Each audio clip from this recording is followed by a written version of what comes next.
नमस्कार। Political page पर आप सभी लोगों का स्वागत है। राजनीति में कुछ भी सुनिश्चित नहीं।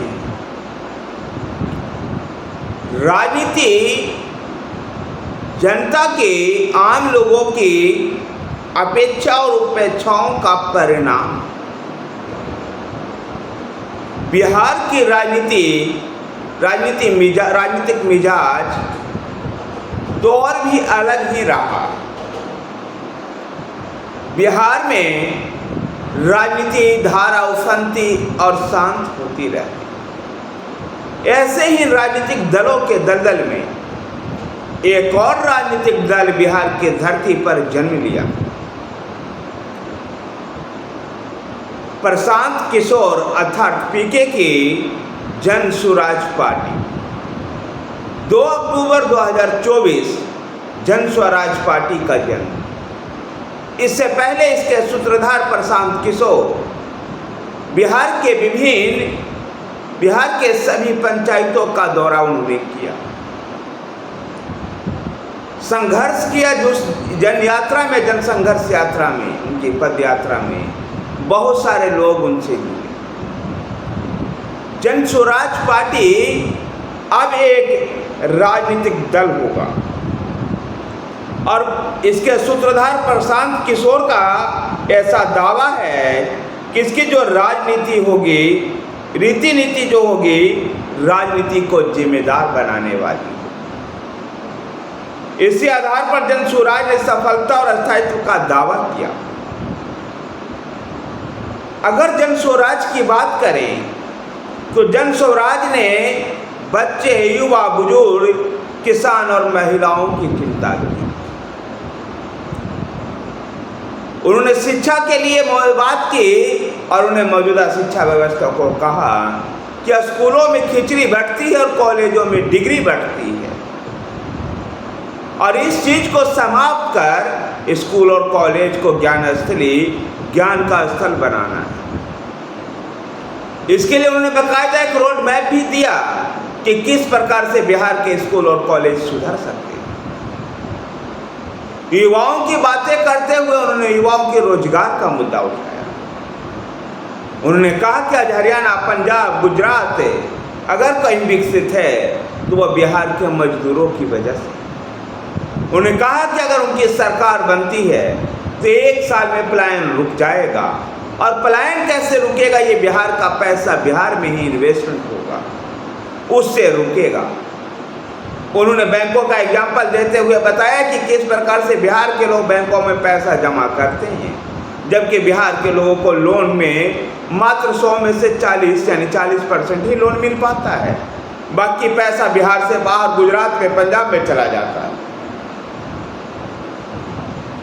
वो पैसा अगर बैंकों से बिहार के लोगों को ही लोन मिल जाए तो बिहार में एम्प्लॉयमेंट जनरेट होगा और जब बिहार में एम्प्लॉयमेंट जनरेट होगा तो बिहार के लोग बाहर नहीं जाएंगे। उन्हें कहा कि आज मौजूदा राजनेता बिहार के विकास की बातें करते हैं, लेकिन बिहार का विकास उस दिन होगा जब बिहार में गुजरात, पंजाब, हरियाणा और पूरे हिंदुस्तान के लोग बिहार में काम करने के लिए आएंगे। जन स्वराज के सूत्रधार प्रशांत किशोर ने बुजुर्ग लोगों को भी चिंता की। सभी सीनियर सिटीजन, चाहे वो महिला हो या पुरुष, उन सबको 2-2 हज़ार रुपया महीना वृद्धा पेंशन, सीनियर सिटीजन पेंशन देने की उन्होंने बात की। किसान की भी उन्होंने चिंता की और उन्होंने कहा कि अगर जो किसान नकदी फसल को उगाएगा उसके लिए लेबर फ्री किया जाए। उन्होंने कहा कि आज का जो बिहार का किसान है, ये किसान पेट भरने के लिए, खाना के लिए अनाज का उत्पादन करता है। इसको व्यापार के लिए, पैसा कमाने के लिए नहीं।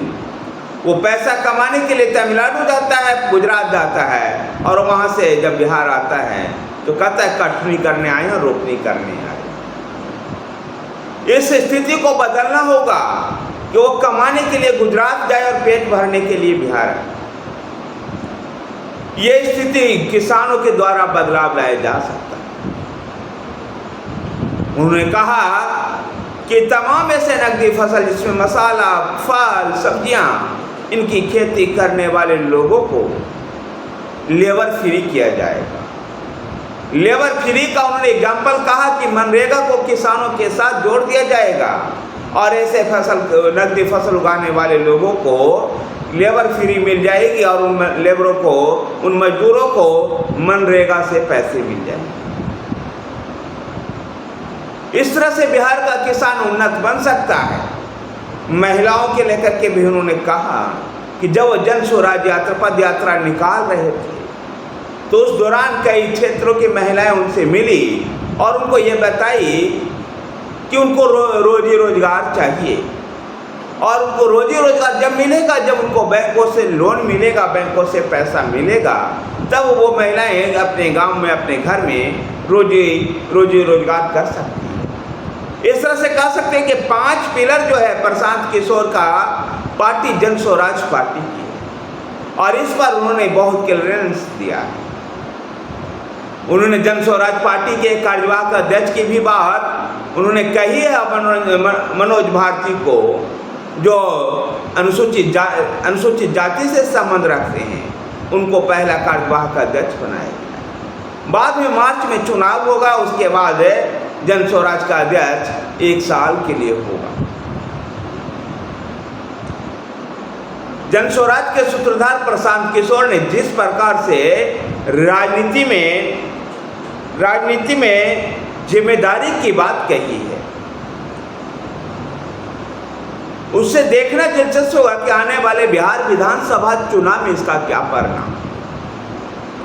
वैसे जहां विपक्षी जो गठबंधन है, विशेषकर आरजेडी को ऐसा मानना है कि भारतीय जनता पार्टी की बी टीम के रूप में काम करेगी। अब ये तो समय बताएगा कि किसकी ए टीम होगी और किसकी बी टीम होगी, लेकिन निश्चित रूप से बिहार विधानसभा चुनाव 2025 में प्रशांत किशोर की पार्टी जन स्वराज अगर किसी को ज़्यादा चोट पहुंचाएगी तो वो आरजेडी ही है और इसलिए आरजेडी के अंदर बौखलाहट देखी जा सकती है। बात करते हैं बिहार में बनते बिगड़ते रहे दलों का दौर और जन स्वराज की इस चर्चा के दौरान एक थोड़ा सा हिस्सा इस बात पे भी चर्चा करते हैं कि बिहार में किस प्रकार से दल बनते और बिगड़ते रहे। पिछले 2 दशक के अंदर बिहार में दर्जनों दल बने और खत्म हो गए, लेकिन इन सब के बीच में उपेंद्र कुशवाहा ने बाजी मारी। उन्होंने 4 दल पिछले 20 साल के अंदर बनाया है और 4 दल में से 3 दल का अस्तित्व खत्म हो चुका है। तो बिहार के सांसद और पूर्व केंद्रीय मंत्री नागमणि भी पीछे नहीं रहे। उपेंद्र कुशवाहा के बैक टू बैक संघर्ष करते, उनके साथ मुकाबला करते हुए नजर आ रहे। नागमणि ने भी 3 बार पार्टियां बनाई है। इस मामले में जीताराम मांझी अच्छे समझे जा सकते हैं, हम के संस्थापक, कि जेडीयू से अलग होकर उन्हें हिंदुस्तान आवाम मोर्चा बनाया और ये मोर्चा 1 सांसद और 4 विधायक के दम पर केंद्र और राज्य की सत्ता दोनों का सुख हो गया। बिहार में अगर दलों की बात करें तो जनता दल से अलग होकर 2000 में रामविलास पासवान ने लोक जनशक्ति पार्टी का गठन किया, जो 2021 में 2 फाक हो गई है। एक धड़े का नेतृत्व चिराग पासवान कर रहे हैं तो दूसरे का रामविलास पासवान के भाई पशुपति कुमार पारस कर रहे हैं। 2001 में नागमणि ने राष्ट्रीय जनता दल छोड़ा। राष्ट्रीय जनता दल को तोड़ करके नागमणि ने राष्ट्रीय जनता दल लोकतांत्रिक का गठन किया। 2004 में वो भाजपा में समा गई। 2015 में उनकी बनाई समरस समाज पार्टी। 2017 में राष्ट्रीय लोक समता में जा मिली। 2021 में उन्होंने राष्ट्रीय शोषित समाज पार्टी का गठन किया। कागजों में आज भी ये दल है। जेडीयू से अलग होकर उपेंद्र कुशवाहा ने 2007 में राष्ट्रीय समता पार्टी बनाई। 2009 में वह जदयू में फिर से विलय हो गया तो 2013 में फिर से एक बार जेडीयू से अलग होकर के राष्ट्रीय लोक समता पार्टी का गठन किया। वह भी 2021 में जेडीयू में समा गई। 2030 में जेडीयू से तीसरी बार अलग होकर के उपेंद्र कुशवाहा ने राष्ट्रीय लोक जनता दल और फिर बाद में राष्ट्रीय लोक मोर्चा का गठन। उपेंद्र कुशवाहा की पार्टी की बड़ी अचीवमेंट्स 2014 में 3 सांसद के साथ केंद्र में मंत्री बनने की। इसके अलावा भी जेडीयू से बगावत कर 2015 में जीतनराम मांझी ने हिंदुस्तान आवाम मोर्चा का गठन किया। आरजेडी से बेदखल होने के बाद राजेश रंजन उर्फ पप्पू यादव ने जन अधिकार पार्टी बनाई। उस जन अधिकार पार्टी का इसी साल कांग्रेस में विलय हो गया। 2018 में मुकेश सहनी ने विकासशील इंसान पार्टी बनाई। लोकसभा चुनाव में मुकेश सहनी विकासशील इंसान पार्टी तेजस्वी यादव के साथ दिखाई दी। 2020 में पुष्पम प्रिय चौधरी प्लूरल्स पार्टी का गठन किया, जो करारी हार के बाद ये पार्टी गायब हो गई। दरअसल 2020 के विधानसभा चुनाव में बेतुके तर्कों के साथ ये चुनाव मैदान में उतरी, लेकिन ये पार्टी 2020 के बिहार विधानसभा चुनाव के बाद इसके नेता कहीं दिखाई नहीं देते। और इस तरह से बिहार में पार्टियों का बनने और बिगड़ने का खेल लगातार जारी है। अब उसमें देखना दिलचस्प होगा कि जनस्वराज पार्टी एक विकल्प बन पाती है या अन्य पार्टियों की तरह इसका भी अस्तित्व समाप्त हो जाता है। प्लूरल्स पार्टी को लेकर के जिस प्रकार से 2020 में चर्चा थी, क्या 2025 के बिहार विधानसभा चुनाव के बाद प्रशांत किशोर की पार्टी जनस्वराज पार्टी का क्या हाल होगा, ये देखना दिलचस्प बात है। वैसे वो एक विकल्प की राजनीति को लेकर के, वैकल्पिक राजनीति को लेकर के अपनी पार्टी का उन्होंने गठन किया।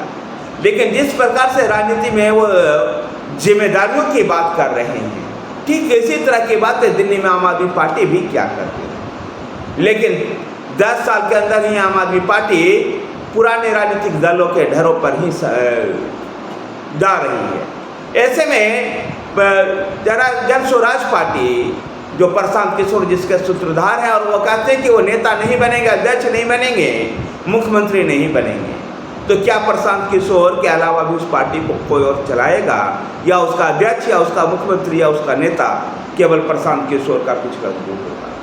ये देखना दिलचस्प होगा। धन्यवाद साथियों, वीडियो को लाइक कीजिए, शेयर कीजिए, हमारे साथ बने रहने के लिए हमारे चैनल पॉलिटिकल पिच को सब्सक्राइब कीजिए। धन्यवाद।